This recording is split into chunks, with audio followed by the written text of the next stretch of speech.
CRPF এর জওয়ানদের সংখ্যা বাড়ানো হয়েছে এবং সিআরপিএফ এর যিনি সুপারভাইজিং অফিসার তিনি এসেছিলেন এবং এর কিছুক্ষণ আগেকার যে ছবি আমরা দেখতে পাচ্ছিলাম ৩-৪ জন সিআরপিএফ এর জওয়ানরা ছিলেন, কিন্তু এখন তুমি দেখতে পাচ্ছ সুজিত বসুর বাড়ির সামনে প্রায় 10 থেকে 12 জন জওয়ানরা কিন্তু বাড়ির গেটের সামনে শুধু নয়, বাড়ির বাঁদিকে, ডান দিকে, পেছনের দিকে, গলির ভেতরে, অর্থাৎ গত শুক্রবার যে ঘটনা ঘটেছে, যে ধরনের গন্ডগোল হয়েছিল এবং ইডি অফিসারদের মারধর করা হয়, কাজে বাধা পান তারা, আজকে কিন্তু অন্য ছবি আমরা দেখতে পাচ্ছি। সিআরপিএফ এর জওয়ানদের সংখ্যা কিন্তু প্রচুর সংখ্যায় তাদের আনা হয়েছে এবং তোমার প্রশ্নে যে তুমি যেটা করলে যে জিজ্ঞাসাবাদও চলছে, হ্যাঁ, সুজিত বসুর সঙ্গে কথা বলছেন ইডির অফিসাররা এবং তাদের কাছে যে তথ্য রয়েছে সেই তথ্য প্রমাণ সামনে রেখে তাকে জিজ্ঞাসাবাদও করা হচ্ছে। কেন সুজিত বসুর বাড়িতে ইডি অফিসাররা তল্লাশি অভিযান চালাচ্ছেন? তোমার মনে থাকবে যে কয়েক মাস আগে অয়নশীলের বাড়িতে যখন তল্লাশি অভিযান চালানো হয় সল্টলেকের সেই অফিসে, এবিএস ইনফোজনের অফিসের, এবং সেখানে তথ্যের খনির কথা বলা হয়েছিল ইডির তরফে, সেই তথ্যের খনির ভেতরেই ছিল কিন্তু পুরো নিয়োগ দুর্নীতির তথ্য এবং প্রমাণ।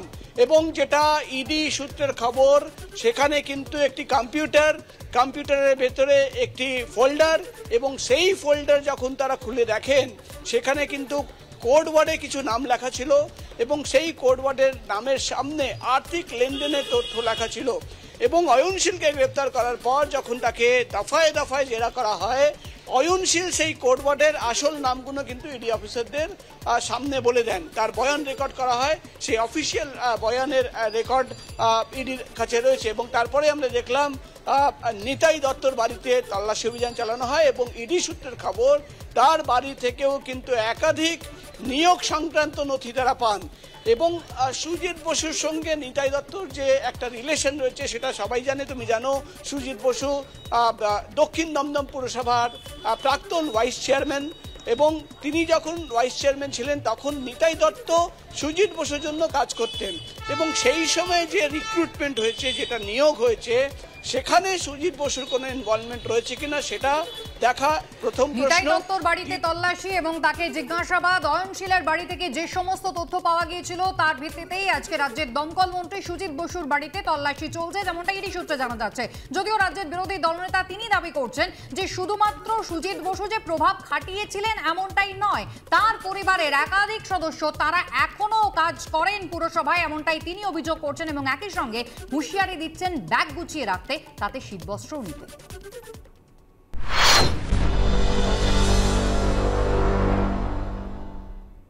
সুজিত বসুর পিএ সহ ওখানকার সাউথ দমদমের চেয়ারম্যান পাঁচুবাবু সহ যাদের জিজ্ঞাসাবাদ করা হয়েছে, বরানগরের চেয়ারম্যান সহ, তাদের কাছে মেটেরিয়াল পেয়েছে বলেই এনফোর্সমেন্ট ডাইরেক্টরেট আজকের পূর্ণ দিনে পূর্ণ কাজ করতে ভোর বেরিয়ে পড়েছে।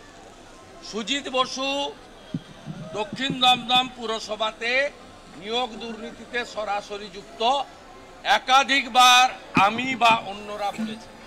সুজিত বসুর ঘনিষ্ঠ দুই আত্মীয়, দুই শ্যালকের দুই স্ত্রী, তারা কামারহাটিতে পুরসভাতে চাকরি পেয়েছে।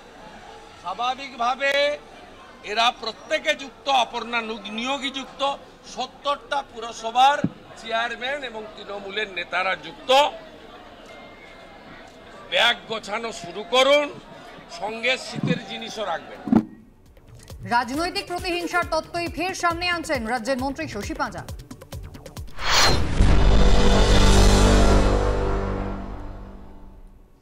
আমরা শুধু এটাই বলি এবং বাংলার মানুষও জানে, রাজনৈতিক প্রতিহিংসা চরিতার্থ করার জন্যে সমস্ত রকম চেষ্টা কেন্দ্রের পক্ষ থেকে হচ্ছে এবং তার রাজনৈতিক দলের পক্ষ থেকে হচ্ছে। এটা জলের মতো পরিষ্কার।